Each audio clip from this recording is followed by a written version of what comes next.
काय म्हणतो आपण केमिकलचं आहे का हे कुठलं आहे आपण म्हणतो ना ते ग्रेड करता ना तुम्ही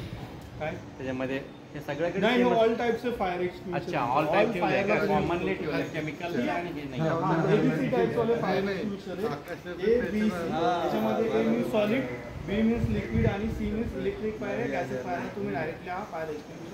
यूज करू पर्टिक्युलर तुमच्या ऑफिसमध्ये या इंडस्ट्रीमध्ये पर्टिक्युलर त्या एरियाला वेगवेगळे सिलेंडर दिलेला असतात त्याच ठिकाणी आपण आपल्याकडे सगळे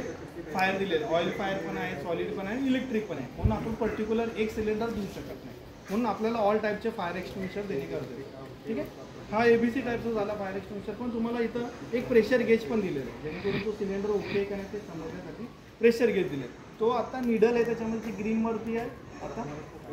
ठीक आहे हे ग्रीनवरती आहे म्हणजे हा सिलेंडर ओके पण त्याच्यामध्ये दोन रेड पण दिले एक लेफ्ट साईड आणि राईट साईड त्याला जर निडल गेली तर तुम्हाला तो सिलेंडर यूज करायचा नाही जर माझ्या राईट साईडच्या रेडला गेली तर तो प्रेशर डाऊन होणार आहे त्यावेळी तुम्हाला तो सिलेंडरमध्ये तेवढा प्रेशर आहे तेवढी जी पावडर आहे ती इफेक्टिव्ह यूज होणार आहे का नाही होणार पण तर जर माझ्या लेफ्ट साईडच्या रेडला गेली तर काय होणार की हाय प्रेशर इंडिकेशन आहे त्यावेळी पण तुम्हाला सिलेंडर यूज नाही करायचं कारण की हाय प्रेशरला काय होणार की सिलेंडर ब्लास्ट होण्याचे चान्सेस आहे ते 16 ग्रीनवर जेव्हा असतो तो 16 बार या 17 बार प्रेशर असतो पण तोच जर माझ्या लेफ्ट साईडच्या रेडवर जातो तो 30 ते 32 बार प्रेशर जातो जर चुकून जर सिलेंडर ब्लास्ट झाला तर काय स्वतःला इजावू शकतात म्हणून आपल्याला हाय प्रेशर या लो प्रेशरला सिलेंडर यूज नाही करायचं मग ते सिलेंडर हँगिंग करणे गरजेचं आहे का जेव्हा कुठलीही फायर झाली तर तुमच्या ऑफिसमध्ये तुम्ही बघितलं सगळे सिलेंडर हँग केलेले असतात मॉलमध्ये म्हणा हॉस्पिटलमध्ये कुठलेही सिलेंडर खाली ठेवलेले असतात का नाही कारण की इझिली तुम्हाला घेऊन की फायर जी असेल ती विझवायची पण ज्यावेळी फायर होते त्यावेळी तुम्ही बघणार आहे का गेज ओके आहे का नाही मग असे सिलेंडर तुम्हाला जे डॅमेज आहेत या प्रेशर डाऊन आहेत त्या हाय प्रेशरचे सिलेंडर ओरिजेंटल त्याच पोझिशनला खाली काढून ओरिजेंटल ठेवणे गरजेचं हां कारण की हा सिलेंडर जर मी असा ठेवला तर कुणीतरी विचार करणार हा सिलेंडर असा का ठेवला कारण की यूज करायला ज्यावेळी जाणार मी तर असा सिलेंडर यूज नाही करणार मी त्याच्यापेक्षा जो हँगिंग आहे तो लवकर घेणार आणि रन करणार या तुम्ही तो सिलेंडर काढून तुम्ही सिक्युरिटीच्या सोसायटीच्या कॅबिनमध्ये ठेवा सिक्युरिटीच्या कॅबिनमध्ये ठेवा जेणेकरून ते सिलेंडर चुकीचा कोणीतरी वापरून म्हणून प्रत्येक सिलेंडर आपल्याला विदिन फायर व्हायच्या अगोदर आपली ऑडिट होणे प्रत्येक फ्लोअरला होणे गरजेचं आहे की आपले सिलेंडर ओके आहेत का सिलेंडरमध्ये जेव्हा ते भरतात त्याच्यानंतर जे प्रेशर क्रिएट होतं ते तसंच राहतं का व्हेरी होत जातं नाही व्हेरी कसं होणार की तुमचं जर चुकून जर हाय प्रेशर कसं असते की मॅन्युफॅक्चरिंगमध्ये जर हाय प्रेशर होऊन आला सिलेंडर तो हाय प्रेशरच राहणार या तुमचा जो ग्रीनमध्ये कुणीतरी त्याला असं आता क्लिनिंग ॲक्टिव्हिटी चालली तुमच्या इथं कुणीतरी क्लीन करता येतं आता तो सिलेंडर खाली पडला सिलेंडर खाली पडला चुकून जर वॉलवरच पडला तर काय होणार की त्याच्यामध्ये निडल असते ती थोडीशी प्रेस झाली तर कालांतराने नायट्रोजन जे असतं याच्यामध्ये नायट्रोजन तो निघत जायला पूर्ण एम्प्टी होणार मग आम्ही तर यूज केला नाही मधला सिलेंडर तर रेड हाय प्रेशरला तर नाही जाणार ना नाही हाय प्रेशरला जाणार नाही ते ॲज अ इंडस्ट्रीयलमधूनच चुकून आला असेल तर येऊ शकतो पण लो प्रेशर होऊ शकतं पाहिजे लो प्रेशर होऊ शकतो ॲज अ कोणीतरी ते चुकून जर खाली पडलेलं असेल यूज केला असेल हाय प्रेशरचं घेतानाच बघितलं पाहिजे हां सहसा कमीच येतं हाय प्रेशरला पण ते कसं की चुकून जर आला इंडस्ट्रीमधून त्याची व्हॅलिडिटी किती दिवस असते म्हणजे किती दिवस भरल्यानंतर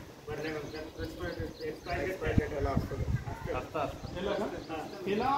हे 10 वर्षांनी तुम्हाला सिलेंडर स्क्रॅप करावं लागतं 10 वर्षांनी आणि याला जी पावडर आहे ती तुम्हाला वर्षाला रिफिल करणे गरजेचं आहे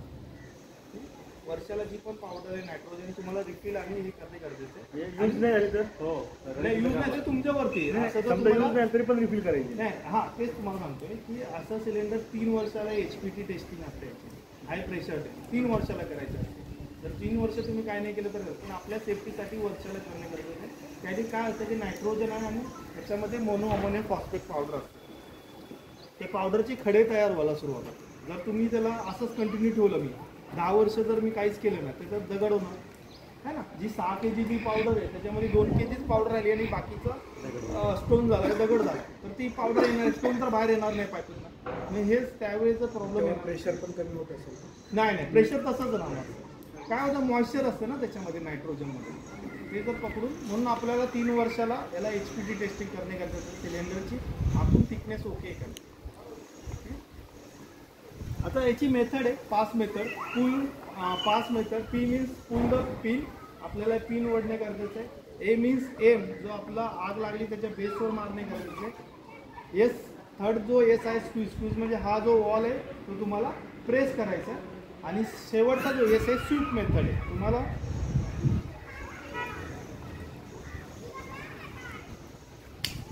हा जो सिलेंडर आहे ह्या क्लिपच्या मागं पकडायचा. क्लिपच्या मागे पकडून तुम्हाला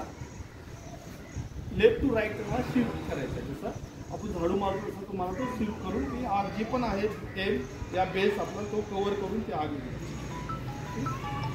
विकास सर हा यूज करू शकतो का सिलेंडर दाखवण्यासाठी? चालेल ना? अक्षय फोटो घेतो आडव्या याच्यावर घ्या पण.